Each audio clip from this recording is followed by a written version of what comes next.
So I'm here now with John Leeson, who voiced K9. Or even John Leeson. John Leeson, I don't know how to pronounce people's names, Well, sorry. there you are.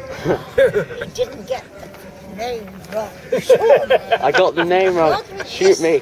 No, all is well. This lovely man. So how do you get cast to play Well, K9? by accident, really. In fact, the director I'd worked with in repertory theatre years and years ago, I met him when he was directing a telly. He was directing Z-Cars at the time, which shows how long ago it was. And he said to me, I think I might have got something for you.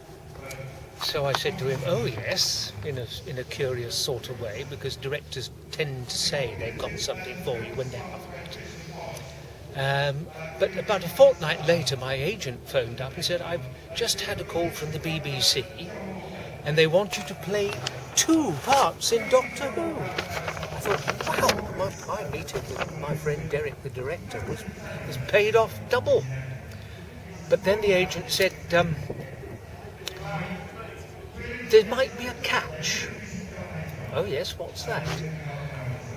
Well, one of them is the voice of a virus, and the other one is the voice of a robot dog. What do you think?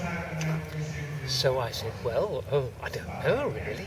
Well, it's only going to be in one story, so, you haven't worked for a bit, so why not do it? So I did.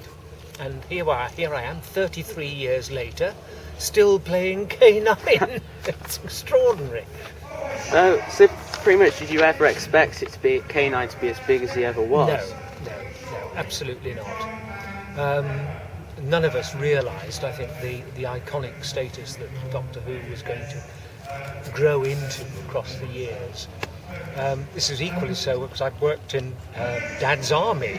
I did one of the stories there, and none of them had any inkling that it was going to be a famous BBC series, sort of iconic thing. So we just didn't have a clue. We just did it. We knew it had some track record, considerable track record. But K9 started in 1977. Yeah. Whereas Doctor Who itself started, 1964 something? 63, yes. So there we are. I mean, nowadays you're doing stuff like Sarah Jane Adventures and the K9 series, which has had mixed reviews. Sarah Jane Adventures had pretty good reviews, however, the K9 series, in my opinion, wasn't that brilliant. It wasn't what it built up to. So what was the voicing for that like? Well, it was a series of voicings in a little studio in Soho in London. Didn't have to go to Australia to do it. But the whole premise was completely different. In fact, that K9 as a character had really taken on some aspects of the Doctor himself.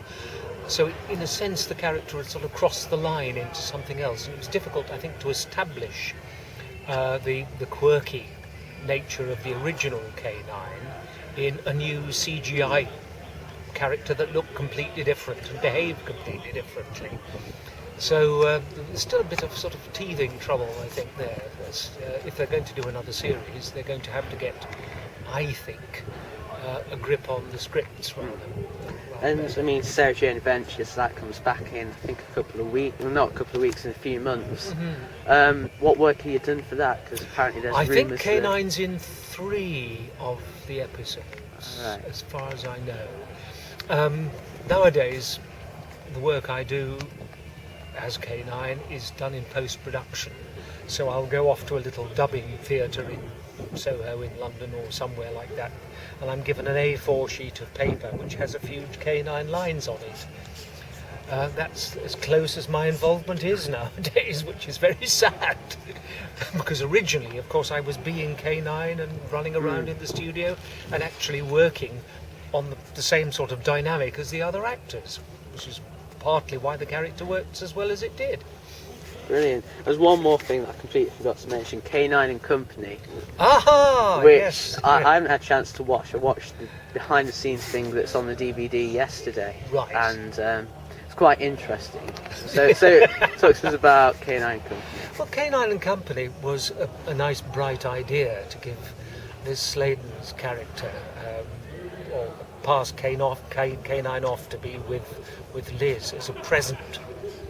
But the storyline was pretty earthbound, really. It was to do with witches and witchcraft and in deepest Oxfordshire or wherever it was. So whether the story worked or not, I don't know. The only thing that I was sorry about, that it couldn't go further forward, partly because of lack of funding.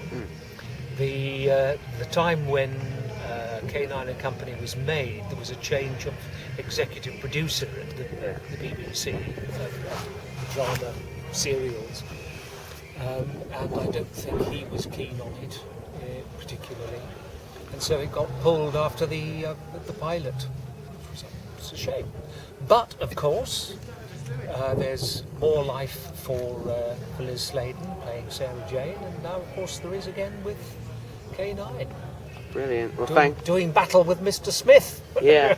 So apparently, there was an interview with Alexander Armstrong who says, who's revealed that apparently K9 leaves with Luke in this series. I might be wrong. You might be wrong, you might be right, but I don't know. Yeah. I don't know what follows on after that.